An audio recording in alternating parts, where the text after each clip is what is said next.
Om Swastiastu, pemirsa Bali TV, kembali saya Winata menjumpai Anda dalam Bali Post Talk. Kali ini kita akan membahas tentang pertumbuhan ekonomi Bali di kuartal ketiga di tahun 2020 ya. Jadi BPS itu selalu mengeluarkan rilis bagaimana pertumbuhan ekonomi. Tentu ini menarik untuk kita bahas lagi-lagi karena dampak dari pandemi dan bagaimana ekonomi Bali ini yang sangat tergantung dari sektor pariwisata. Kita akan mewawancari Bapak Kadek Muryadi Wirawan. Beliau adalah Kepala Bidang Neraca Wilayah dan Analisis Statistik Badan Pusat Statistik Provinsi Bali atau BPS Bali. Kita sabar dulu. Om Swastiastu Pak Kadek. Om Swastiastu Pak Nyoman. Gimana kabarnya Pak Kadek? Ya, syukur Pak, baik-baik saja. Masih ya, terus ngitung-ngitung angka ya Pak ya. Tugasnya statistik hitung angka. Statistik kan memang kaitannya erat dengan angka. Tanggal 5 November ini kan mengeluarkan rilis ya tentang pertumbuhan ekonomi, perkembangan dan segala macam.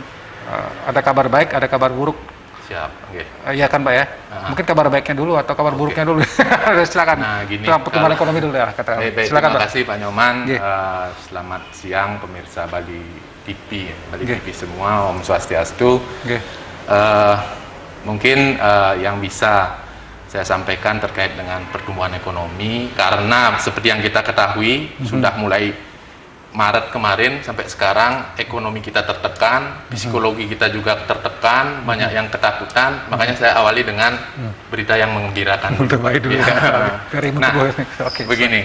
Jadi perekonomian Bali yang tercermin atau kita nyatakan dalam produk domestik regional bruto itu di triwulan 3 tahun 2020 ini itu memang kalau kita lihat, kita bandingkan dengan triwulan 2 kemarin, triwulan 2 artinya triwulan 3 dengan triwulan tahun yang sama itu sudah menunjukkan adanya perbaikan, optimisme. Nah, cirinya apa? Cirinya adalah ekonomi sudah bisa tumbuh positif sebesar 1,66%. Dimana kalau kita lihat di triwulan 2 kemarin itu tumbuhnya masih minus Pak, bahkan mencapai 7 sekian persen. Di triwulan 1 juga masih minus 7. Itu. Jadi karena seperti yang kita ketahui bahwa di triwulan 1 itu Maret itu kan mulai Covid di Bali. Nah, di situ ekonomi Bali sudah mulai terlihat pengaruhnya. Dampaknya sudah mulai terlihat ke ekonomi Bali. Nah, syukur di triwulan 3 ini 2 kali pertumbuhan minus tadi itu sudah mulai bergerak, mampu melewati titik 0 itu, cuma 0%. Titik terbawahnya sudah mulai naik ya. Tapi memang untuk kembali ke normal, ke pertumbuhan normal memang masih butuh waktu seperti itu. Tapi setidaknya ini secara psikologi menunjukkan bahwa di situ masyarakat sudah mulai ada kembali menekuni kegiatan-kegiatan ekonomi. Kan seperti itu. Jadi kalau pertumbuhan minus itu kan artinya ada ketakutan.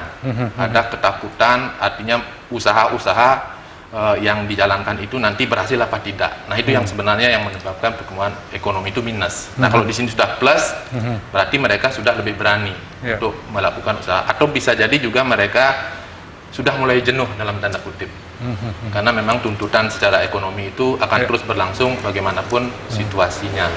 Oke, itu kabar baiknya. Kabar baiknya. Kalau misalnya kita berandai-andai, kalau misalnya justru yang terjadi di triwulan ketiga ini ada penurunan lagi, minus lagi, itu mengkhawatirkan kita ya. Tapi paling tidak sudah tumbuh lah 1,66%. 1,66%. Positif. Jadi, tapi dari year to year-nya gimana Mas? Nah, itu totalnya. Nah, kalau misalnya tadi kabar baik kan, ya kalau kita kabar tidak baik seperti itu, memang kalau kita bandingkan dengan tahun yang lalu di kuartal yang sama, jelas memang secara secara kasar pun akan terlihat bahwa pasti tidak akan lebih baik.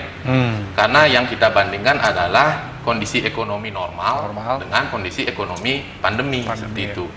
Nah, apalagi yang perlu kita kasih poin adalah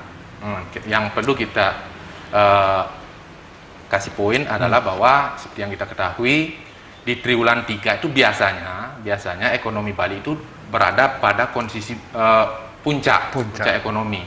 Nah, jelas ketika kondisi puncak itu kita bandingkan dengan kondisi pandemi sekarang, jelas akan terjadi pertumbuhan yang minus dan itu tumbuh lebih kontraksi namanya ya. Pertumbuhan minus itu kontraksi lebih dalam dari triwulan 2 kemarin seperti itu. Jadi pertumbuhannya sendiri berkontraksi sebesar minus 12,28%. Nah, kalau triwulan 2 kemarin kita bandingkan dengan triwulan 2 tahun 2019 itu memang minus, tapi minusnya adalah sebesar minus 11,02%. Kalau triwulan 1 itu minus juga, itu minusnya 1,17%. Karena triwulan 1 itu kan 2 bulannya itu masih normal ya. Nah, seperti itu. Jadi itu kabar yang kurang baiknya. Tapi kalau kita melihat yang lebih fair itu ya kita lihat yang Q2Q-nya tadi. Karena pandemi gitu ya, apple to apple. Tapi kalau yang year to year itu kan dulu kita normal, ya, sekarang sudah pandemi parah gitu ya. Kalau mungkin oke lah, kabar buruknya kita agak lupakan sedikit. Kabar positif tadi, yang baiknya tentang bagaimana pertumbuhan itu ada positif 1,66%. Itu ditopang oleh sektor apa, Pak De? Gini, kalau melihat secara Q2Q itu sebenarnya yang menopang itu jelas juga dari akomodasi ya, akomodasi. Tapi bukan yang tertinggi tentunya. Yang tertinggi itu adalah masih terkait dengan pariwisata itu sendiri, yaitu jasa-jasa, ada jasa kesehatan, jasa lainnya. Artinya lapangan usaha yang memang berhubungan erat dengan pariwisata. Selain memang akomodasi, penyediaan akomodasi itu sendiri itu memang di triwulan 3 2020 ini juga tumbuh positif. Kalau tidak salah itu sebesar 3,4% untuk 3,4%. Ya. Jadi itu cukup menopang dari pertumbuhan ekonomi Bali gitu ya. Tapi memang tetap pariwisata ini memegang peranan yang cukup penting ya. Benar. Bagaimana kita bisa melihat ekonomi Bali yang masih. Tapi kalau jasa tadi masih ada terkait dengan pariwisata? Kalau jasa lainnya itu kan adalah seperti misalnya tukang cukur yang gitu kan. Artinya jasa-jasa yang memang sih pemainnya itu adalah masyarakat bawah, yang dimana kita ketahui bahwa itu pun sebenarnya masyarakat itu kan daya beli mereka itu sangat tergantung dengan bergeraknya sektor pariwisata. Kalau pertanian gimana, Pak? Ada signifikan nggak mendongkrak? Kalau pertanian memang masih seperti yang dulu ya, jadi tidak kalau secara perekonomian. Pertanian itu dia minus, Pak. Malah minus ya. Kenapa minus? Karena memang di triwulan 2 kemarin kan kita ketahui ada panen raya. Jadi yang namanya Q2Q itu kan sebenarnya ada pengaruh musim di situ. Oh iya, ada musim panen raya, tidak panen raya, seperti itu. Kalau sudah dia panen raya, kalau panen raya dia biasanya pasti akan tinggi. Nah, sekarang tidak panen raya. Sebenarnya itu dari sisi tanaman pangannya sendiri sebenarnya turunnya agak dalam karena panen raya tadi. Tapi ada beberapa subkategori seperti perkebunan itu yang menahan atau tumbuh positif. Jadi itu yang positif sehingga pada triwulan ini pertanian sendiri itu kontraksi tapi tipis 0,09%. Itu untuk pertanian. Baik. Ya, artinya bahwa kalau kita bicara tentang pertumbuhan ekonomi sudah ada mulai agak optimisme lah karena ada pertumbuhan 1,66%. Oke, kita coba melangkah ke persoalan pengangguran nih, Pak De. Jadi Bali ini kan sektor pariwisata sudah banyak katanya hotel yang sudah enggak, karena tamu nggak ada ya. Oke, mungkin ada informasi wisatawan mancanegara yang datang ke Bali di kuartal ketiga ini gimana, Pak De? Masih ada pertumbuhan atau masih memprihatinkan ya? Itu yang mungkin saya sampaikan, itu artinya secara Q2Q ya, secara Q2Q itu wisatawan yang datang ke Bali, wisatawan mancanegara yang datang itu tetap masih ada. Cuma dia kalau kita lihat besarannya itu sangat-sangat tidak signifikan. Saya contohkan misalnya di triwulan 3 tahun 2019 itu ada di kisaran 1,4 juta wisman. Di triwulan 3 yang datang ke Bali. Tahun lalu ya? Tahun lalu. Nah sekarang cuma kalau tidak salah ya sekitar 100 sampai 150 wisman. Itu kan jauh sekali. Hampir nol ya. Hampir nol ya sebenarnya. Nah seperti yang kita ketahui bahwa sumber ekonomi Bali itu kan memang kuenya itu hampir 60% itu pariwisata yang dalam hal ini ditopang oleh itu tadi, kunjungan wisman tadi. Nah Jadi memang kalau kita bicara pariwisata, kalau wisatawan mancanegara ini belum bisa masuk ke Bali, ini akan mengakibatkan belum cukup signifikannya mengerek pariwisata tidak akan cukup kuat untuk mengerek pertumbuhan ekonomi pada jadi bandingkan 1,4 dengan 150 orang. Tadi 1,4 juta. Jauh sekali. Jauh sekali ya. Jadi kalau kita mau bicara bagaimana ekonomi Bali bisa bangkit kembali, betul-betul bangkit, masih agak lama sepertinya dari data-data ini Pak ya.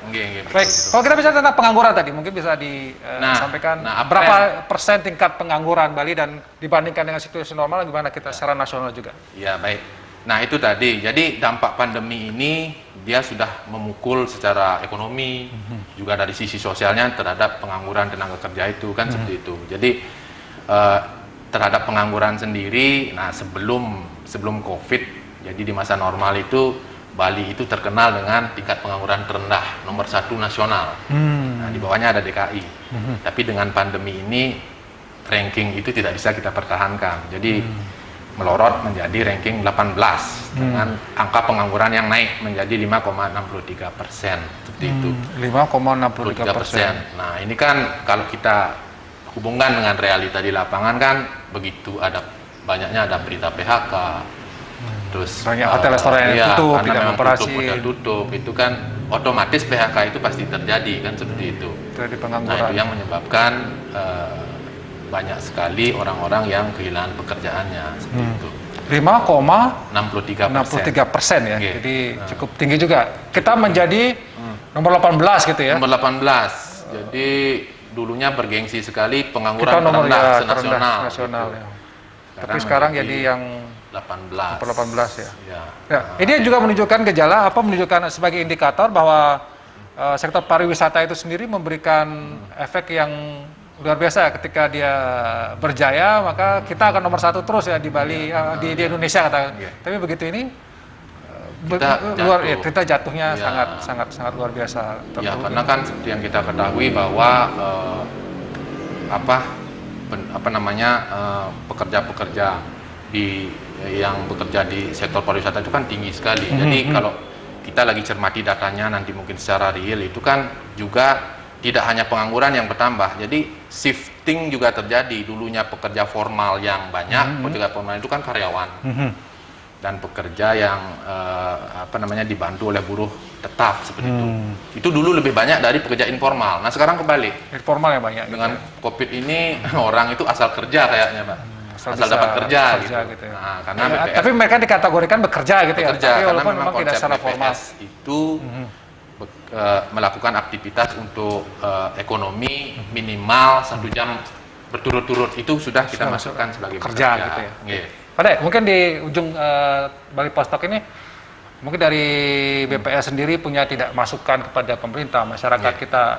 Ya walaupun ini kan BPS biasanya bermain data-data saja gitu, tapi mungkin ada semacam himbauan, bukan himbauan, harapan ya, apa yang mesti dilakukan untuk kita dalam kondisi seperti ini? Baik Pak Nyoman, jadi terkait dengan perbaikan ekonomi Bali ke depannya seperti itu, bagaimana kita harus menata ekonomi Bali. Pertama yang perlu saya sampaikan juga, kita harus melihat PDRB dari sisi konsumsi. Nah, tadi lupa saya jelaskan bahwa kita itu kan mengukur PDRB dari sisi konsumsi, aktivitas produksi. Tadi ada 17 kategori lapangan usaha tadi, dari pertanian sampai dengan jasa-jasa. Nah, jelas pembentukan nilai tambah tadi dari sisi produksi itu juga kita harus melihat larinya kemana. Nah, itu kita ukur dari sisi pengeluaran. Nah, di sini ada hal yang menarik, dari pertumbuhan 1,66% tadi, itu komponen-komponen penyusun PDRB dari sisi pengeluaran hanya konsumsi pemerintah yang positif.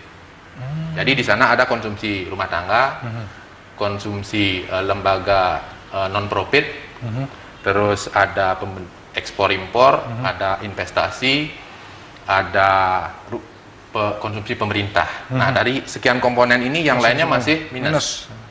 Di bulan ini yang justru tumbuh positif itu adalah konsumsi pemerintah. Nah di sini terlihat bahwa di masa pandemi seperti ini harapan kita itu adalah bagaimana pemerintah memang punya niatan yang serius, karena dia mempunyai kontrol yang sangat besar untuk menggerakkan dana-dana yang tidak bisa digerakkan oleh komponen lainnya. Karena komponen lainnya kan mengikuti mekanisme pasar. Artinya kalau usaha itu kalau misalnya berpikirnya sudah rugi, perusahaan kan nggak mau gitu. Kalau pemerintah, dia itu justru harus mengambil hal-hal yang tidak menguntungkan tadi. Jadi istilahnya output non pasarnya harus dia kerjakan. Nah, oleh karena itu pada triwulan ini sudah terbukti bahwa penggerak dari perekonomian Bali itu masih dari sisi konsumsi pemerintah. Itu artinya himbauan dalam bahasa sederhananya pemerintah yuk belanja gitu ya. Belanja, dan tapi tentunya juga harus memperhatikan sisi akuntabilitasnya. Seperti itu. Jadi artinya apa yang sudah dianggarkan untuk dibelanjakan segera dibelanjakan, gitu. Tentunya, karena itu akan mendorong pertumbuhan pergerakan perekonomian. Kalau yang kita bergantung pasar sudah agak susah ya, karena pariwisata juga belum pulih gitu ya. Ya. Kecuali nanti pariwisata sudah mulai pulih. Benar. Itu yang pertama. Terus yang kedua adalah yang penting juga kita perhatikan adalah bagaimana untuk menuntaskan COVID ini, itu yang paling penting adalah kedisiplinan. Itu yang penting. Kedisiplinan baik dari sisi pemerintah sendiri dan dari sisi warga. Karena tidak akan ada gunanya bagaimana himbauan-himbauan itu yang kita yakini bahwa itu memang salah satu solusi, itu tidak kita ikuti seperti itu. Nah, di sini jadinya apa yang diharapkan oleh pemerintah itu menjadi tidak efektif. Betul.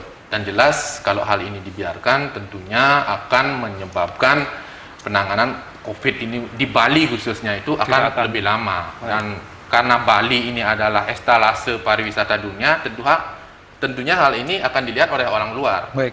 Sepanjang itu tidak dijalankan, ya artinya penutupan pintu Wisman masuk ke Bali itu akan diperpanjang mungkin. Seperti itu ya. Terima kasih Pak Kadek sudah memberikan kita gambaran data-data pertumbuhan pariwisata, pertumbuhan ekonomi maksud saya di triwulan ketiga ya, tahun 2020. Jadi memang ada sedikit positif ke kuartal to kuartal, tapi year-to-year-nya masih minus 12, ini cukup dalam juga gitu ya.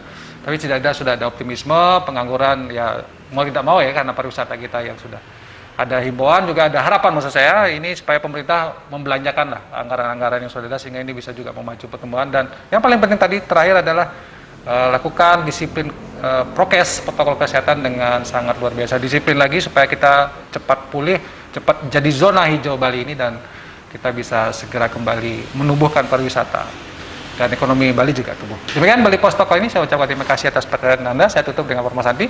Om Santi Santi Santi Om. Terima kasih Pak Nyoman. Terima kasih.